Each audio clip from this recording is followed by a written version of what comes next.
할렐루야.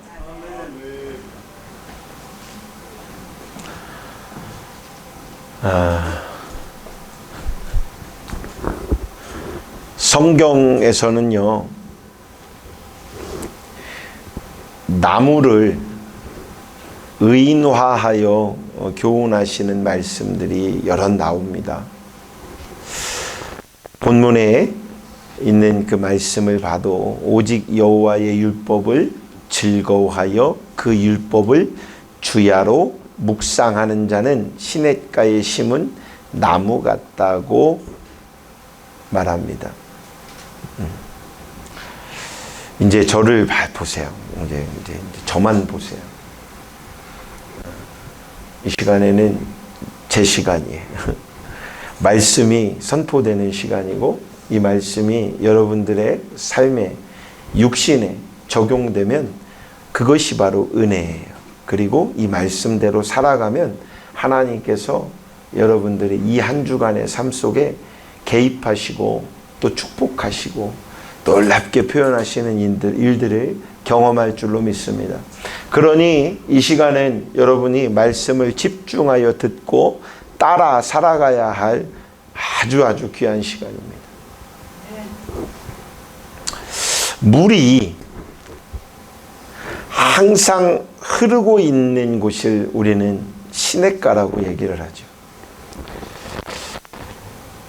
저수지를 보면, 가끔 이렇게 저수지를 보면 저수지가 이렇게 둔탁할 때가 많아 보여요.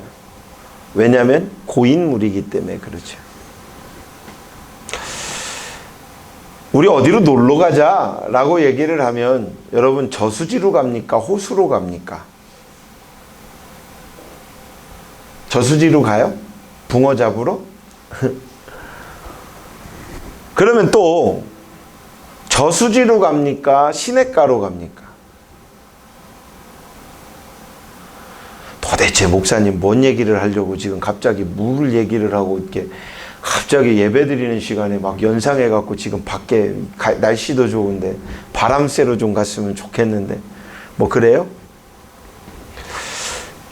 저수지로 갑니까?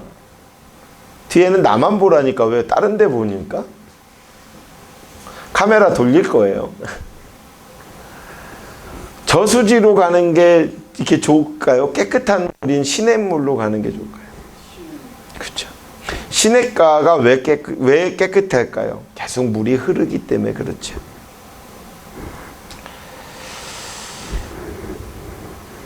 저수지에 있는 저수지에, 여러분 한번 생각해 보세요. 저수지에 나무가 있어요. 나무가 이렇게 자라요.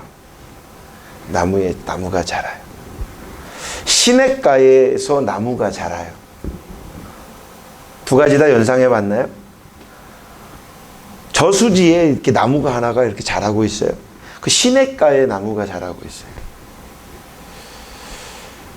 어떤 게 깨끗해요? 어떤 게 좀 맑아 보여요? 시냇가에 있는 거겠죠. 시냇가에 심겨진 나무는 늘 새로운 것을 공급받는 것 같아요. 시절을 쫓아 과실을 맺는다고 말합니다. 그 잎사귀가 마르지 않는다고 말합니다. 시냇가는요, 가뭄이 와도요, 저수지보다 덜 걱정됩니다.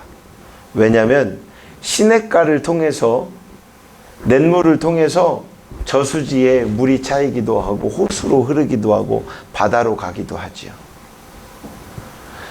전 세계에 있는 시냇가의 물이 다 메말라 버리면 어떻게 될까요? 저수지도 마르겠죠. 호수도 마르겠죠.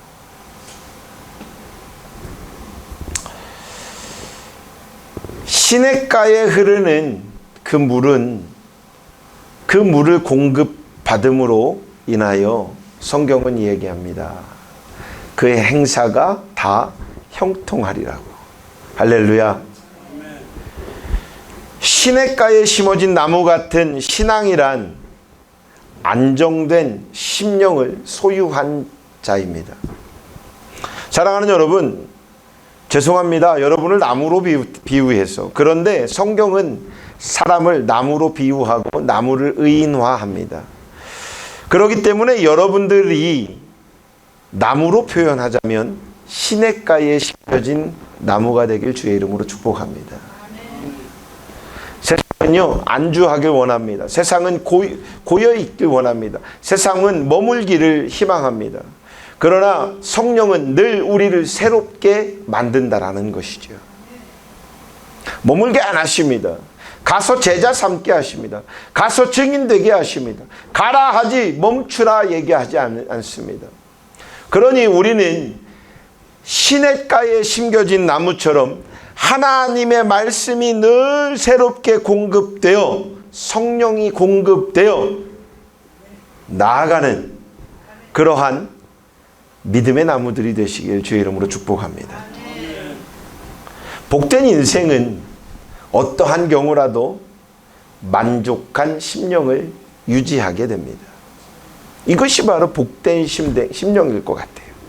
복된 인생일 것 같아요. 막 우로나 좌로나 치우쳐요. 누군가가 뭔 말하면 그래요? 일리 갈까? 또 누군가가 이 말하면 맞구나. 일리 갈까? 이거요 저거요. 복될까요? 인생은 우리는 일장춘몽이라 말을 합니다. 그렇습니다. 한번 피었다가 져버리는 꽃과도 같습니다. 눈 깜짝하고 감았다 뜨니까 나이가 벌써 이만큼이 돼버린 것 같은 게 인생이기도 합니다. 살아갈 날을 보면 어이구 뭐네 라고 하지만 지나간 날을 보면 금방 와버렸습니다.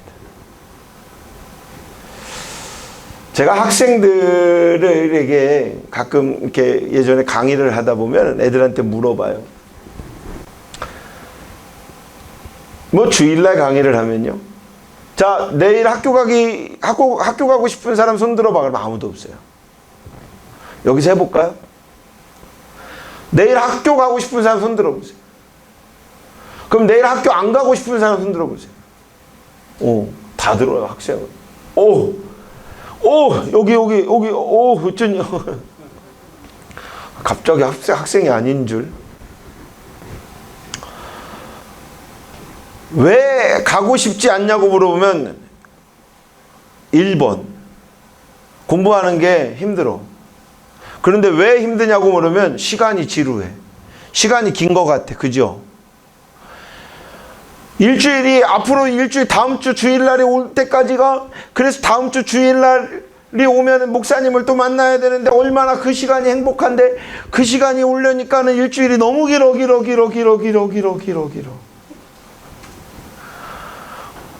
그래서 학교 가기가 좀 이제 싫은 거야. 그런데 여러분 한번 돌이켜 보세요. 지난 한 주간이 엄청나게 길었습니까? 짧았습니까? 뭐 하다 보니까는 벌써 수요일이요? 아이고. 아이고, 그래요? 벌써 토요일이요? 지나 보면 금방 오는데 앞으로 볼 날을 보니까 길어지는 게 인생인 것 같아요. 그런데 그 인생은 우리의 삶에 늘 그렇게 마음을 상호작용하면서 우리를 살아가게 합니다. 그 속에서 우리가 요동치 아니하고 늘 과거를 보아도 미래를 보아도 만족할 수 있는 심령이 되어야 복된 인생이 된다라는 거죠. 감사가 있어야 되죠. 나를 위한 예배, 나를 위한 신앙생활. 여러분, 죄송한데요. 하지 않았으면 좋겠어요. 하나님을 향한 신앙생활을 하셨으면 좋겠어요. 하나님을 위한 그런 신앙생활을 했으면 좋겠어요. 그것이 여러분의 삶이 형통되는 일입니다.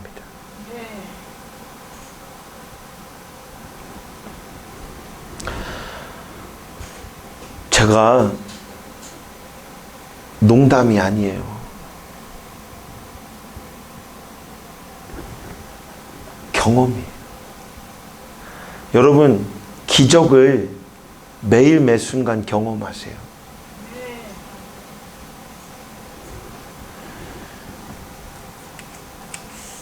제가 늘, 왜 저도 사람인데 고민하지 않을까요? 목사님, 제가 왜 근심이라는 게 없을까요? 그런데 근심의 무게와 하나님의 무게를 저울로 달아보면 하나님의 무게가 저는 진득하게 무거움을 가져야 한다고 늘 고민하다가 답을 찾습니다. 그래서 하나님의 무게가 쫙 내 마음에 눌러버리니까 근심은 떠나가 버릴 수밖에 없는 것 같아요.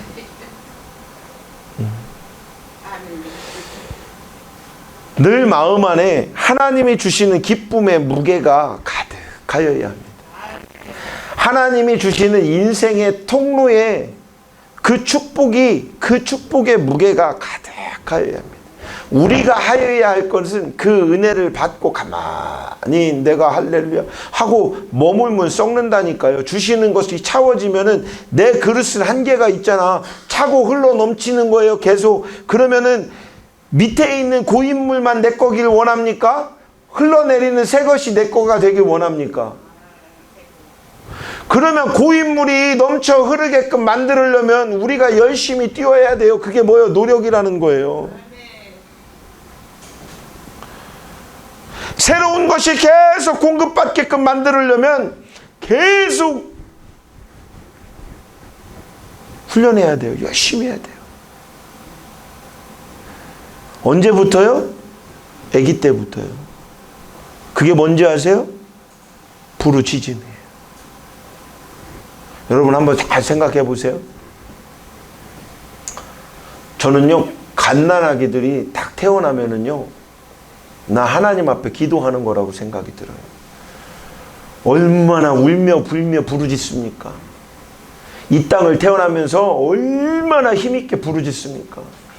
살아보겠다는 다짐을 눈물로 합니다. 절규로 합니다. 근데 갓난아기가 태어나면서부터 하고 이렇게 엄마 뱃속에 딱 태어나는데 세상이요?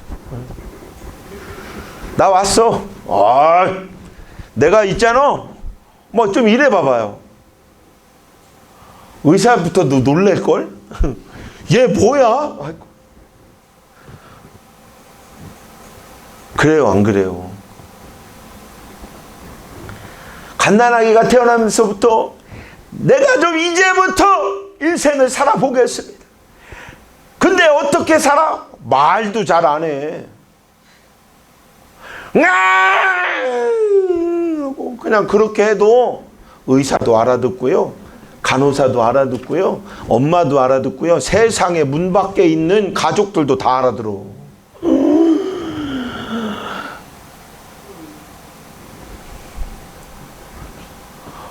그런데 여러분 다 아기 때는 살아보겠나라고 그렇게 부르짖어 놓고 울어놓고 왜 지금은 그러지 않아요? 좀 뭐 있어 보이려고?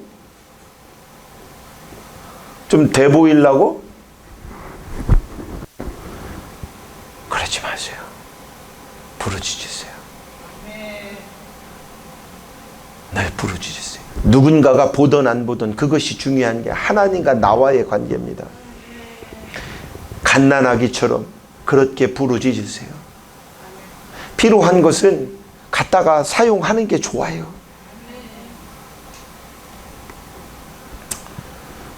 여러분, 사도행전에 우리는 잘 알고 있습니다.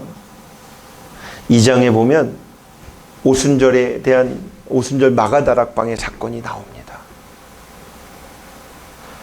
어떤 분들은 그럽니다. 우리 오순절 교단은 그래. 방언받지 못하면 성령을 받지 않았다. 어떤 분들은 그렇게 이야기도 하시는 분들도 있고, 그게 맞다고 또 주장하시는 분들도 있고. 그런데 그게 저는 맞다 아니다라고 그걸 갖고 신학적 해석을 갖고 들이밀어요. 저는 목회적 관점을 놓고만 얘기를 하고 싶어요. 제가 이렇게 물어봅니다. 자, 방언이 뭘까요? 방언이. 잘 한번 생각해 보세요. 방언이 뭘까요? 방언은요, 말하는 건데요. 그 방언이 어떻게 말을 하는 거냐면요. 성령으로 말하는 것이에요. 그러니까 방언은 한국 사람이 영어를 하고, 한국 사람이 튀르키예어를 하고, 한국 사람이 이탈리아어를 하고, 중국어를 하는 게 방언만이 아니에요. 그 나라 사람이 한국어를 하고 있으면 방언이 될 수 있는 거죠. 그러면 한국 사람은 한국어로 말을 해도 그 말은 방언일 수 있는 거예요. 기도하라는 것은 우리가 방언으로 기도하는 것이 성령의 임재 속에서 기도하는 것뿐만이 아니라, 제가 보는 목회적 관점으로 보면 하나님 앞에 한국어로 기도를 하더라도 성령의 임재 가운데 성령의 이끄심으로 기도하는 것은 그것이 우선적 방언이 아닐까 싶습니다. 그러니 여러분 기도하십시오. 아유, 목사님, 제가 기도하면요 옆 사람들이 시끄럽다고 할까봐 저는 부르짖고 그러면 입 다물고 기도하셔도 돼요. 근데 목사님, 저는 있잖아요, 아유, 입 다물고 있으면 잠이 와가지고, 그럼 부르짖어도 돼요. 나는 기도만 하면 속이 뻥 뚫려요. 막 노래방 갔다 오는 것처럼. 그러면 노래방 가서 기도해도 돼요. 때와 장소를 가리지 않고 기도해도 됩니다. 흔들리지 아니하라는 거죠. 늘 주님 앞에는 이야기할 수 있는 자세가 되어야 합니다.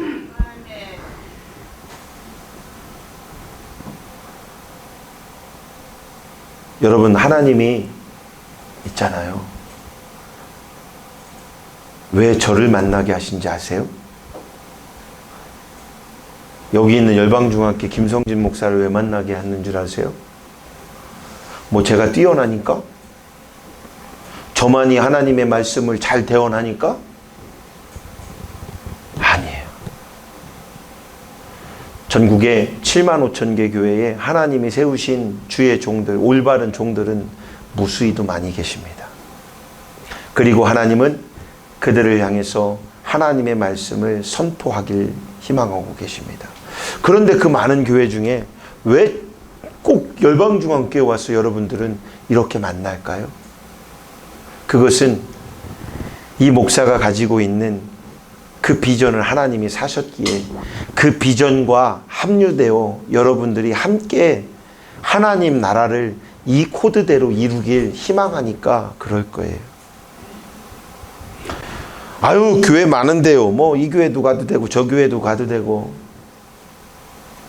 아유, 아니요. 그것이 중요한 게 아니에요. 그것은 내 신앙생활이라고 하려고. 하나님이 희망하는 신앙생활, 하나님이 원하시는 신앙생활은 삶이 공유되고 영유되어야 돼. 누구와? 성령과. 그러기 위한 말씀이 선포돼야 돼.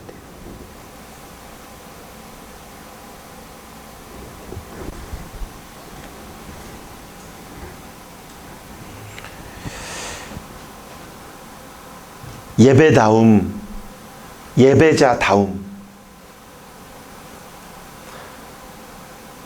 저는 그 예배자다움과 그 예배다움은 쇼맨십이 아니라고 생각합니다. 무언가 나훈아 콘서트장에 갔다 오면 감동을 받고 온답니다.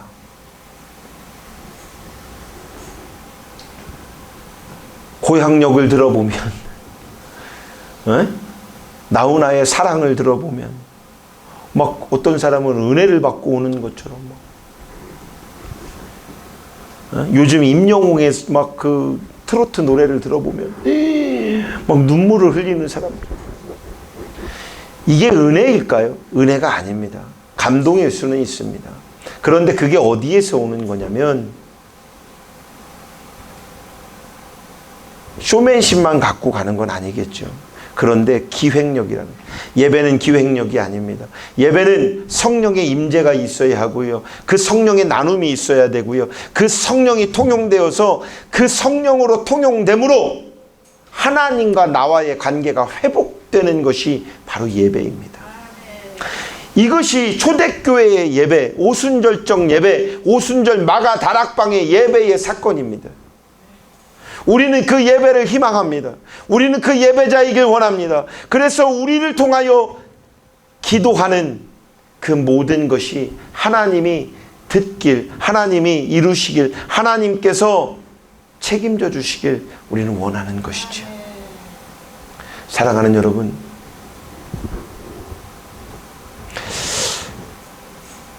제가 보기에 그래요. 세상에 그 어떤 사람도 항상 부족함이 없는 그런 심령을 유지할 수 있을까요? 저는 없을 거라고 봐요. 그런데 기도하는 자만이, 그리고 말씀대로 살아가는 자만이 그 심령이 부족하지 아니하게 충만하게 채워질 줄로 믿습니다. 그래서 우리는 늘 24시간 깨어서, 제가 여러분에게 몇 가지를 도전시키려고 그래요.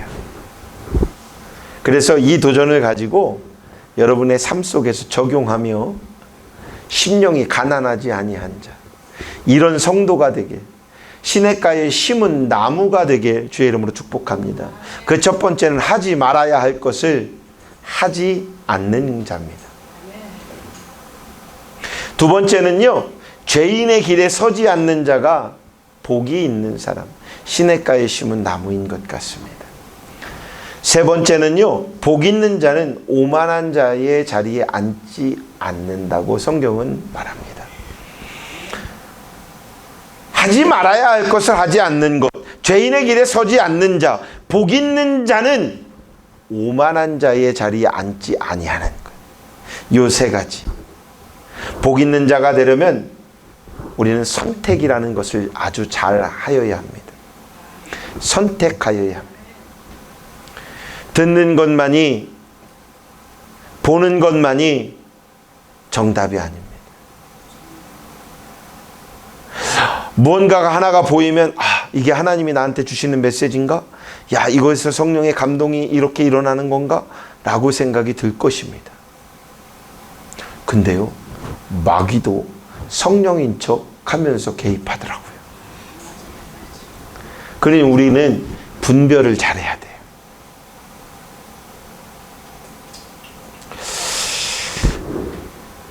우리 주변에는 이런 친구 저런 친구들이 많이 있습니다. 교회를 다니는 성도들 중에서도 하나님의 성령을 근심케 하는 자가 있고 그 근심을 덜게끔 하는 자가 있습니다. 하나님과 원수되는 육신의 생각을 가진 자가 있고 영적으로 호흡하는 자가 있습니다. 하나님을 믿는다 하면서도 하나님의 뜻을 거역하고 배반하는 자들이 있습니다. 복 있는 사람은 주위에 영에 속한 그런 성령에 휩싸인 사람, 그런 사람도 있습니다. 그런 사람이 누굴까요? 다시금 여러분에게 강조하지만 기도하는 사람입니다. 그럼 기도는 어떻게 할까요? 이렇게 대화하듯 하면 됩니다.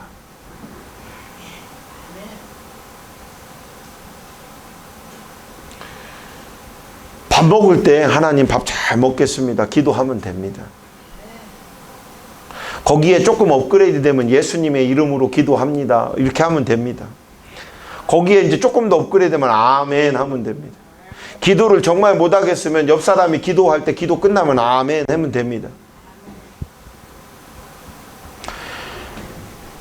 배고파서 밥을 얼른 한 2숟갈 먹었는데 내가 기도를 깜빡했네, 기도를 못했구나 라고 생각하면 이렇게 기도하면 됩니다. 하나님, 내가 깜빡하고 기도를 안 하고 밥을 2숟갈 먹었는데 하나님, 지금 기도해도 하나님 감사히 먹겠습니다. 이렇게 기도해도 됩니다. 기도는요, 대화예요. 호흡하는 거예요. 사랑하는 열방중앙교회 성도 여러분, 기도하는 사람이 되시길 주의 이름으로 축복합니다. 기도하는 사람은요, 하나님의 말씀을 바르게 받는 사람이 되기도 하고요, 다른 이들에게 바르게 그 삶을 가르쳐 주는 사람이기도 합니다. 그것이 바로 기도하는 사람입니다. 여러분 주위에 영에 속한 사람이 있다면 여러분은 복받은 사람입니다. 반대로 얘기하면 다른 사람들에게 여러분이 함께하고 있다면 그분들은 복받은 사람이라는 거예요. 그래서 옆 사람에게 인사해서요. 당신은 복받은 사람입니다. 옆 사람들 인사 좀 해보라니까. 옆 사람들에게 당신은 복받은 사람입니다. 그 왜 그런지 아세요? 조금 전에 얘기했지요. 나는 기도하는 사람이고 나는 영적으로 하나님 앞에 매인 사람이고 하나님께서 내 기도를 들어주는 사람이기 때문에 당신은 복받은 사람. 여러분의 옆 사람들은 복받은 사람이라고 여러분들은 그런 프라이드를 갖고 이제부터는 나아가시길 바랍니다. 흔들리지 마십시오. 나로 인해서 누군가가 나를 바라보면 예수를 바라보게 만들 수 있는 그런 사람이 바로 여러분들입니다. 여러분들이 걸어가는 발자취를 보니 어떤 사람들이 바라보니 이야, 신앙인은 저래야 돼 라고 하는 거죠. 제가 오늘 아침에 뉴스를 잠깐 보다가 탄식하면서 이런 뉴스를 또 보면서 다짐했어요. 더 많이 빠르게 노력해야 되겠다. 여러분 잘 알고 있는 사건이 있을 거예요. 경기도 안산에 한 교회의 명칭을 쓰고 한 사람이 목사라는 칭호를 부르며 교회를 합니다. 교회를 했었습니다. 그 교회 안에는 어린아이들로 가득하게 채워갔습니다. 그 어린아이들을 어떻게 채워갔냐면요, 공부방을 하겠다라고. 그러면서 공부방을 하면서 이 아이들이 세상이 악이니까, 세상 사회는 악이니까 교회로만 와야 돼요. 그러니까 학교도 가지 마요. 우리가 여기서 공부시켜줄게. 여기만이 답이야. 깨끗한 사회를 가야 돼. 그래서 계속 모이면서 그곳에서만 집에도 못 가게 하고 집에 잠깐 갔다 오는 것보다 부모님이 오는 게 낫다고 얘기를 하고 이러면서 만듭니다. 그러면서 그거 안에서 부모님들은 돈 벌어서 갖다 주게 하고 아이들이 거기에서 성장하면서 어린아이, 우리 승아보다도 어릴 것 같아요. 더 어린 아이들을 그곳에서 있게 만들면서 그 아이들에게 계속된 주입식 세뇌를 시킵니다. 가스라이팅이라고 그러죠.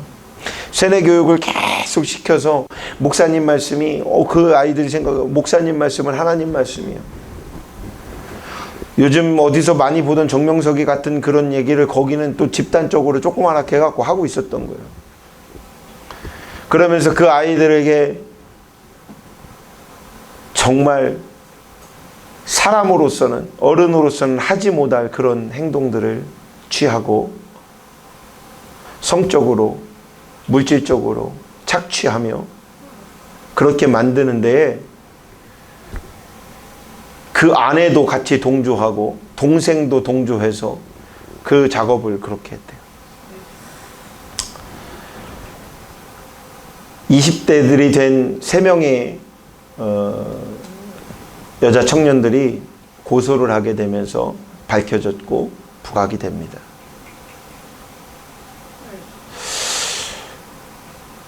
있잖아요. 제가 가만히 그걸 생각하다가 오늘 아침에 가만히 생각하다가 뭐 부야가 훅 나는데 가만히 생각하다가 이런 생각이 들었어요. 사기꾼이요. 사기를 어떻게 칩니까? 나 사기꾼이요 라고 얘기를 합니까? 사기꾼이 아닌 것처럼 조금 건강하고 좋은 사람처럼 얘기를 합니까? 그쵸? 나 의사입니다. 나 나 대통령하고 연결된 사람인데 이렇게 거짓말을 하잖아요. 그럴싸하게 입고 그렇게 만들잖아요. 세상 사람들이 그렇게 그리스도인들을 칭하고 목사를 칭하고 또 뭐 서울의 한 큰 교회에서는 집사라고 얘기하면서 500 몇십억을 사기를 쳤던 것도 있더라고요. 그런데 정말 그렇게 제가 보기에 그렇습니다. 어떤 사람은 거기에 댓글을 보니까 이런 말을 해요. 아니 왜 속아? 바보야? 아니요. 속은 사람은요 그들이 잘못된 게 아니에요. 다 속을 수 있어요. 다 속을 수 있어요. 요즘 학교에 가면요 아이들한테 요즘도 그런 어린 입학한 아이들한테 초등학교 학생들에게 꼭 가르쳐 준다면 유치원에 가도 가르쳐 줘요. 낯선 아저씨가 낯선 아주머니가 와가지고 맛있는 거 사준다고 하면 꼭 따라가야 돼. 이렇게 가르치지 않아요. 가면 안 돼. 그리고 어떻게 대처해라는 방법을 가르쳐 줍니다. 사기꾼은요, 나쁜 사람은요, 안 그런 사람처럼 다가옵니다. 거기에서 그 사람들의 문제가 아니라 속이려고 한 그 사람들이 잘못된 거고, 왜 그런 사람들이 나타나게 되었을까를 보니까 목사인 제가 저부터도 잘못했구나. 회개하고 더 많이 우리가 더 그러지 못하는 사회를 만들어갈 수 있도록 저런 나쁜 사람이 목사라는 이름을 사용하지 못하도록 그런 체계와 그런 강직한 사회를 만들어가야 되겠구나 하는 그런 마음이 들더라고요. 아이고 뭐 그런 조그만한 교회가 그럴 수 있을까? 아니요. 여러분 잘 한번 생각해 보세요. 성경에 있는 인물들을 생각해 보세요. 이 성경에 있는 모든 인물들이요, 나는 대단한 사람이야 라고 말하는 사람을 하나님이 사용하셨는지, 나는 부족한 자입니다, 나는 연약한 자입니다 라고 고백할 때 하나님이 사용했는지. 저는 감히 여러분에게 이렇게 주장을 하고 여러분에게 권면합니다. 사랑하는 여러분, 여러분들도 1세기의 바울처럼 21세기의 사도 바울이 될 수 있다라는 것입니다. 그런 마음을 갖고 그런 행함 있는 성도가 되시길 바랍니다. 사랑하는 여러분, 하나님이 허락하시는 복 있는 자가 되시길 바랍니다. 복 있는 사람은 어떤 일을 하지 않는 소극적인 삶이 아니라 그 어떠한 일을 담당하더라도 하나님이 기뻐하시는 일에 적극적으로 참여하는 자입니다. 여러분 축복받은 인생이라니까요. 별로 왜 아멘이 오늘 이렇게 안 나오나 몰라. 별로 여러분 축복받은 인생이에요. 왜 그런지 아세요? 저는 그렇게 생각해요. 지난주인가 어떤 분을 만나갖고 제가 그랬어요. 그분 좀 큰 교회 다니시는 분인데요.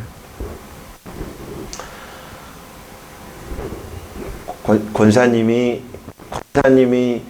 축복을 많이 받을까요? 열방중앙교회 성도가 축복을 많이 받을까요? 그랬더니 에? 그러는 거야. 권사님이 섬기는 교회 목사님도 목사고 저도 목사잖아요. 예. 그 교회는 성도가 좀 되지요. 그랬더니 된대요. 그렇죠. 권사님 축복권이 누가 있는지 아세요? 그랬더니요. 그 축복권을 하나님이 목사님들한테 줘. 그렇죠. 그러면 그 축복권을 줬는데, 그래서 목사님들이 축복을 이렇게 잘 하시죠. 그렇죠. 그러니까 저보고 기도해달래요. 근데 제가 뭐라고 그랬냐면, 권사님, 제가요, 우리 성도들 기도해주기 바빠갖고, 권사님 기도 조금 못할 것 같아요. 그 이장반이, 권사님은 권사님 교회 목사님한테 기도 좀 해달라고 하셔. 우리 목사님 바쁘대. 저희 목사님 바쁘고. 근데 그 교회 왜 가는지 난 모르겠네. 여러분 축복받은 거라니까. 제가 우스갯소리지만, 큰 교회가 잘못된 것이 아니고 작은 교회가 잘못된 것이 아니고 하나님이 사용되는 곳곳에 그 교회는 옳음을 인정하며 하나님이 바라보시는 축복의 통로들이 되고 있는 거지요. 그런데 저는 이렇게 생각해요. 그냥 제 나름대로 이렇게 생각해요. 우리 열방중앙교회 성도들은 참 복받은 성도들이다. 왜? 뭐 성도가 그리 많지 않으니까 걔가 매일 기도해 주잖아요. 별로 기도를 안 했으면 좋겠나. 막 이럴 때는 막 힘이 좀 나야 되는데. 사랑하는 여러분, 늘 하나님이 오늘 나에게 주시는 그 은혜에 흡족하며 감사하며 또 그렇게 이것이 나의 복이었음을 고백하며 그런 적극적인 삶을 살아가는 저와 여러분들이 되시길 주의 이름으로 축복합니다. 하나님 말씀을 사랑하여 지키는 그렇게 살아가는 믿음의 성도들이 되시길 주의 이름으로 축복합니다. 요한복음 14장 21절 말씀을 보면요, 나의 계명을 지키는 자라야 나를 사랑하는 자니 나를 사랑하는 자는 내 아버지께 사랑을 받을 것이요 나도 그를 사랑하여 그에게 나를 나타내리라. 아멘. 그러니까 예수님의 계명을 지키는 거예요. 그럼 예수님의 계명이 뭐예요? 10계명보다 첫 계명을, 그 앞에 계명을 주셨어요. 그것이 뭐예요? 사랑하는 거예요. 서로 사랑하는 거예요. 예수님을 사랑하듯 서로 사랑하는 거예요. 사랑하는 마음이 있어야 돼요. 그 사랑하는 마음으로 긍휼을 해야 돼요. 사랑하는 마음으로 불쌍히 여겨줘야지 내 마음으로 불쌍히 여겨주면 안 된다.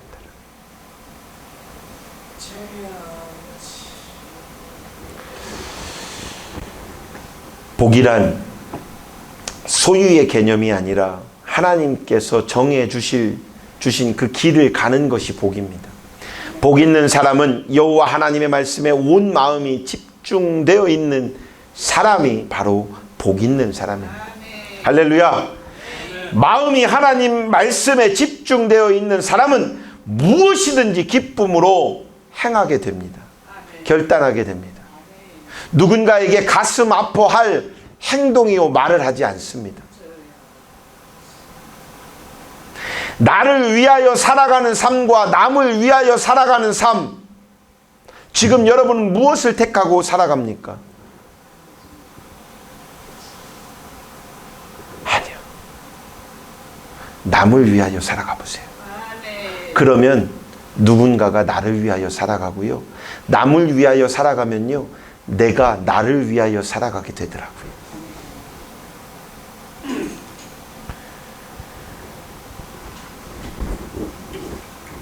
복 있는 사람은 하나님의 말씀을 알고 행하는 일을 즐거워합니다. 복 있는 사람은 하나님이 나에게 오늘 또 무슨 말씀을 해주실지 설레는 마음으로 교회에 나옵니다.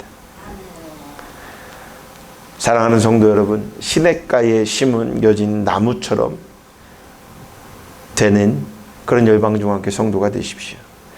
악인의 죄를 쫓지 아니하며 죄인의 길에 서지 아니하며 오만한 자의 자리에 앉지 아니하고 오직 여호와 하나님의 율법을 주야로 묵상하는 우리 열방중앙교회 모든 성도들이 되시길 주의 이름으로 축원합니다.